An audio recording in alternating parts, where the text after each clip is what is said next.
Hello everyone, magandang araw sa inyong lahat. At muli, nagbabalik po tayo sa ating vlog.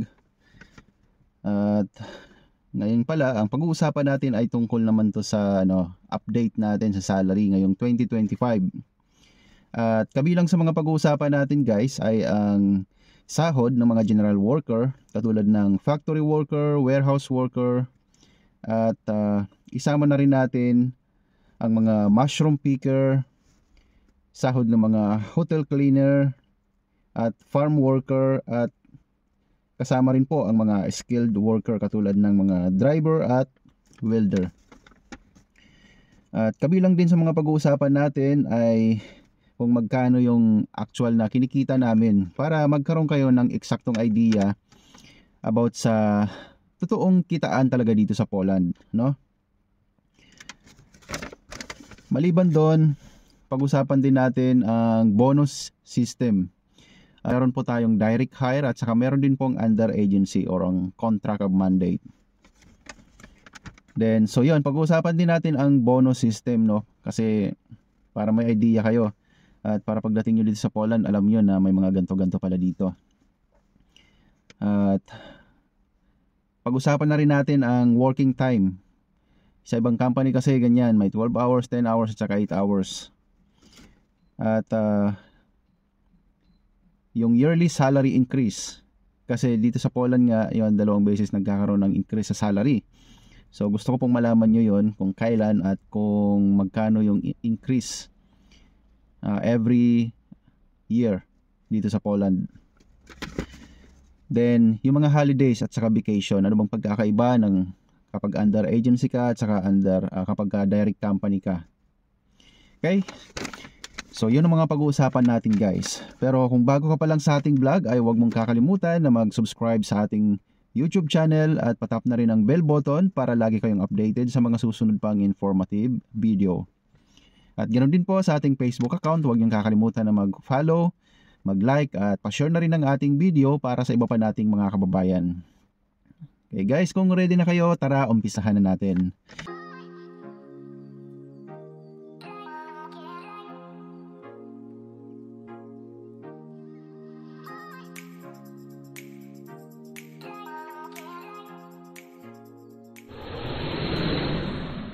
Bago nga pala tayo mag-umpisa, shout out muna tayo kay Ramsky9195. So salamat sa walang sawang suporta sa inyo idol. At abangan nyo po yung mga upload nating video, mga informative video about buhay OFW dito sa Poland at ang mga kaganapan nga dito. Okay, so guys, mag-umpisa tayo sa exchange rate. Exchange rate sa ngayon po, as of March 8, 2025, ang palitan po PLN to peso, ang 1 PLN is 14.85 pesos. Sa mga general worker like factory at saka warehouse worker, salary ngayon po as of 2025, 4,666 po PLN ang sahod dito, gross. 3,510 PLN naman ang net minimum salary. Per hour naman, sabihin ko na rin sa inyo, 30.50 PLN per hour at 24 PLN per hour naman po. Okay, so yun po yung sa mga general worker like factory at saka warehouse worker. Sa mushroom salary naman, may dalawang klase ng mga mushroom, dalawang klase ng pasahod sa mushroom picker. Meron pong per kilogram at meron naman pong per hour. Based po doon sa mga kakilala namin, ang per kilogram po nakitaan sa mushroom picking ay 1.15 PLN per kilogram. But depende pa rin po yan sa laki at saka sa kung anong klase ng mushroom. Mayroong mas mahal pa ng konti dyan, mga point something, pero more or less ganun po yung kitaan sa per kilogram ng mushroom, 1.15 kilogram. At sa per hour naman, so as usual, yung minimum wage po natin dito sa Poland na nabanggit ko kanina. Sa mga hotel cleaner naman, wala po akong masyadong idea about sa pero most of the time sa mga hotel cleaner, halos paras lang din naman sa minimum wage natin. Nagkakatalo lang dahil sa mas mahaba yung oras na trabaho nila. At meron din naman pong bayaran per room, pero mostly kapag mga ganitong kitaan sa hotel cleaner ay seasonal job, mga seasonal job ganyan, or mga part-time job lang. Ate, Then sa farm worker naman, most of the time mas mataas lang siya ng 1 to 2 PLN kaysa sa minimum rate natin.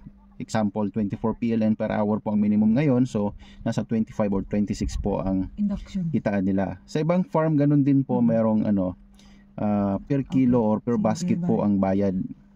Like based on our experience sa blueberry farm, nag part-time po kami doon, so ang bayad po sa amin ay 13 to 15 PLN ang isang basket na naglalaman ng almost 3 kilograms.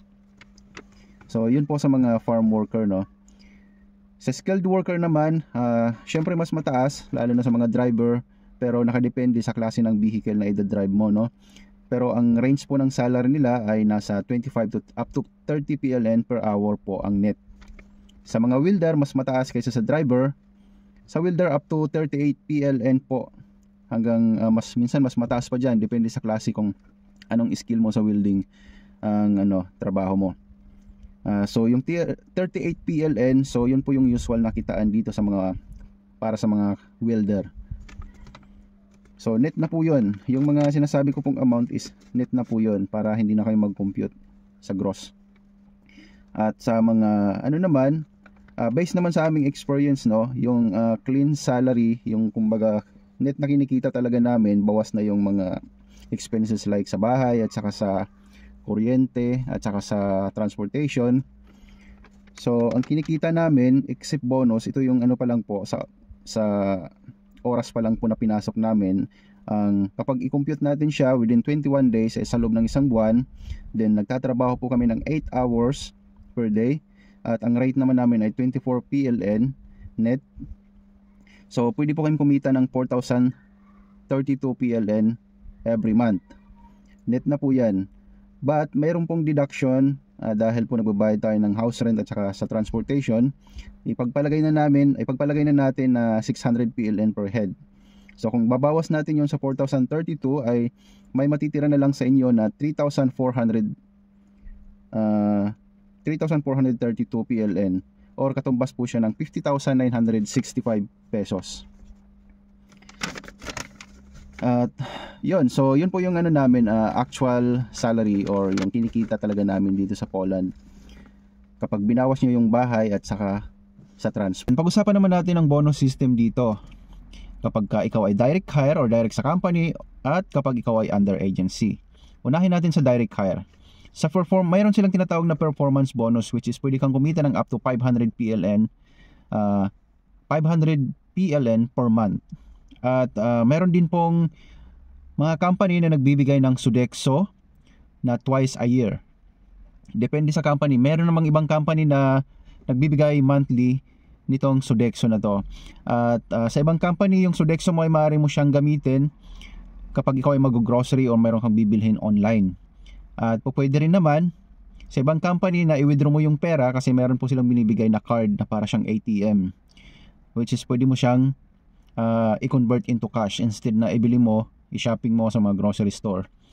At sa ibang company, based sa aming mga experience, no, dito sa company na pinagtatrabahoan namin ngayon ay nagbibigay po sila ng up to 2,000 PLN or 2,000 zloty every 6 months. Sabi na natin kasi twice a year po sila nagbibigay ng Sodexo. Pero sa ibang company, yun nga, monthly. At maliban doon, meron din po tayong kapag direct hire, meron tayong OT differential. Kapag ka nag-overtime kayo, mas mataas ng konti ang rate. Halimbawa 24 zloty ang rate nyo per hour. Then pag nag-OT kayo, magiging 25 zloty or 26 zloty per hour na yan. At meron din pong night differential. Ganon din po sa night differential. Mas mataas po ng konti, mas mataas po ng mga around 1 zloty ang sahod nyo sa per hour. At kapag direct hire, meron din po silang binibigay na yearly bonus na katumbas po siya ng halos isang buwan na sahod nyo. Like for example, ang average na kinikita nyo sa isang buwan ay pumapalo siya ng 4,000 zloty or 4,000 PLN. Then i-divide po yan sa ganun din sa ginagawa doon sa Pinas, paano mag-compute ng yearly bonus or 13-month pay. So yun po yung mga benefits na makukuha natin sa direct hire pagdating sa bonus. Usapang bonus lang po yung pinag-usapan natin dito, ha. Then ngayon naman sa agency, ano ba yung mga bonus na meron sa agency? Una, yung perfect attendance bonus. So yung sa perfect attendance bonus, maaari kang kumita ng up to 180 PLN per month. At meron din po silang performance bonus na manggagaling naman sa company. Kahit na ikaw ay under agency, maaari ka rin kumita ng up to 500 PLN per month. Pero inuulit ko, yung 500 PLN per month na yan sa performance bonus ay mababawasan pa po yan ng tax. So approximately nasa mga 470 ganyan na lang ang makukuha nyo.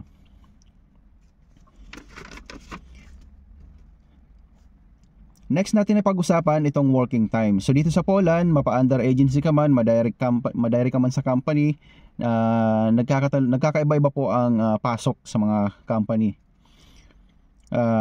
Sa iba, meron silang 12 hours na pasok every day, 12 hours na pasok. Then sa iba naman, merong 10 hours na pasok sa trabaho, at sa iba naman ay 8 hours. Kaya nangyayari itong 12 hours na to, like for example, dalawang shift lang kayo, diba, in a day, 24 hour, then 12 hours po per shift. At saka 10 hours naman, yun yung mga one shift lang. Halimbawa, sabihin na natin one shift lang, then nagpapa 10 hours sila, minsan nagti 12 hours din. Then meron naman 8 hours. Ay hindi, sa 10 hours po, meron din naman second shift, yung mga ganyan. Pero hanggang gabi lang, mga ganyan. Hindi na sila nagpapapasok ng gabi hanggang madaling araw. At sa 8 hours, meron pong tri-shift. So katulad ng pinapasukan naming company ngayon as a direct hire, so 8 hours po ang pasok, pero may 3 shift. At ang pasok, yon depende rin. Merong iba nagpapapasok ng 6 days a week at saka 5 days a week. Meron naman sa iba, pero bibihira lang mangyari to guys, kasi mandatory dito sa Poland na at least may isang araw na pahinga ang lahat ng mga employees dito. At pagdating sa overtime, ang maximum overtime po dito sa Poland is about 4 hours, hanggang 4 hours lang po every day. About hanggang 4 hours lang ang maximum per day. Kapag lumagpas ka sa 4 hours, minsan ang ginagawa ng iba, actually sikreto lang to, pero nangyayari talaga to dito sa Poland, para at least may idea kayo, no? Pag halimbawa lumagpas ng 4 hours ang overtime nyo sa isang araw, minsan hindi na nila ini-include doon sa kapag halimbawa in total na lang sa loob ng isang buwan, sobra-sobra na yung maximum, sumobra sa maximum OT ang pinasok nyo. Instead na sa isang buwan ay up to lang kayo, 200 hours, so nakuha nyo 240. So sa ibang company, hindi nila binibigay through bank, kundi binibigay nila through cash, kasi nga bawal yun dito. At may mga nagtatanong din kasi about sa increase ng salary. So dito sa Poland, mandatory po to from the government. Nagtataas po sila ng salary twice a year. Nagtataas po sila sa buwan ng January. Based on our experience, madalas lagi silang nagtataas at January at saka month of July. So dalawang beses po nagtataas every year. Gaano kataas, magkano naman yung nadadagdag kapag nag-increase sila? Bigyan ko kayo ng example. Last year, nung January, nasa 19 PLN na ang rate dito per hour, yun per hour. Net na yun, net. Pinag-usapan natin. Then pagdating ng July, nag-increase po siya up to 22 from 19.4, I think, 19.4, mga ganyan. Nag-increase siya up to 22.4 something ganyan PLN per hour po, net per hour, net salary per hour.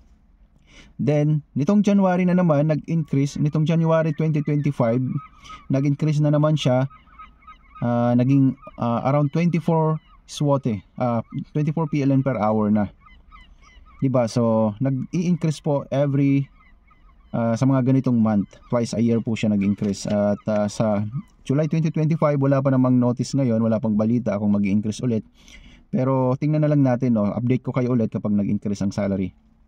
About naman sa mga holidays and vacation, unfortunately sa mga agency, hindi po bayad ang mga holidays at saka vacation. Kapag holiday, hindi ka papasok, pero hindi ka bayad. Ganon din sa mga vacation pag magpapaalam kayo tapos under agency, hindi po bayad yung vacation nyo. But yung sa ibang agency, kapag ka nag-sick leave ka, nagkasakit, mayroon pong extra insurance na binabawas din naman yun sa sahod kung gusto nyo lang, para kapag nagkasakit kayo, meron po kayong makukuhang sahod kahit hindi kayo, yun nga, kapag nagkasakit, kahit di na kayo pumasok ng ilang araw, may makukuha pa rin kayo na up to 80% ng inyong salary. Pero kapag direct hire kayo or direct sa company, bayad po lahat yan. Pero ito guys depende sa company, kasi may mga company rin dito na ang status ng application, ang status ng employment nyo is direct kayo by contract, hindi siya mandate. Pero hindi sila nagbibigay ng mga ganitong benefits, hindi sila nagbibigay ng yearly bonus, walang mga sodexo. Kumbaga sahod lang talaga, overtime, at saka yung mga monthly bonus kung mayroon man ang binibigay nila. At kapag nagbakasyon kayo, hindi rin paid yung vacation nyo. Pero hanggat maaari, kung mayroon man sa ating mga kababayan na nag-apply nga papunta rito, ay nandito na sa Poland, kasi imposible pa sa ngayon kung galing ng Pinas, kasi kailangan talaga mag-under agency, maliban kapag skilled worker ka at na direct. Pero if ever, itanong nyo lagi sa employer nyo yung mga bagay na to about sa mga holidays and vacation, sick leave, kung bayad ba kahit hindi kayo pumasok, kung may mga ganitong benefits, meron silang 13-month pay, may mga sodexo, mga ganyan, mga reward bonus system. Mas maganda po itanong nyo, huwag kayong mahiya, itanong nyo. Mas maganda na yung alam nyo po sa umpisa pa lang, na alam nyo yung mga benefits na pwede nyong makuha sa mga company na papasukan nyo, diba?